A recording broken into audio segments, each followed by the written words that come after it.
ఉంటాము. కోడి పందాలు ఎలా లేదు. సో ఇక్కడ నుంచి మీరు అందరూ కూడా మాకు సాయం చేయండి. నాశనం జరుగుతుంది, ఫ్యామిలీస్కి డబ్బు పోతుంది. కొంతమంది అక్కడ ఉంటారా 5-6 days అట్లా అక్కడ పోయి ఇది కూడా ఇది మేము సీరియస్గా తీసుకొని ప్రీవియస్గా ఇన్వాల్వ్ అయ్యే వాళ్ళ మీద కూడా ఆల్రెడీ మా SHOs town rural CI Vemsoor SHO ACP madam ఇక్కడ ఉన్నారు, అందరూ కౌన్సిలింగ్ చేయడం జరిగింది, బైండ్ ఓవర్ కూడా చేయడం జరిగింది. ఇది మళ్ళీ సీరియస్గా తీసుకుంటాము. సెకండ్ ఇది కోడి పందాల తర్వాత ప్లే కార్డ్స్, ఇది కూడా ఇప్పుడు పండుగ సమయంలో పండుగ ఎంజాయ్ చేయండి. ఇటువంటి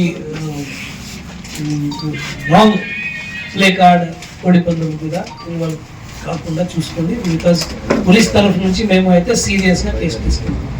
సో ఈ కేసులో మన వెనుబలి సిఐ గారు, దాని ఏసీపీ కల్లూరు అండ్ వాళ్ళకి టీం చాలా పని చేసింది, హార్డ్ వర్క్ చేసింది. ఫర్దర్గా కూడా ఏసీపీ మేడం అండ్ సిఐ గారు ఆధ్వర్యంలో ఇది కేసు ముందుగా ఫర్దర్ ఇన్వెస్టిగేషన్లో అవుతుంది. And we will take all serious measure on this case. Thank you అండి.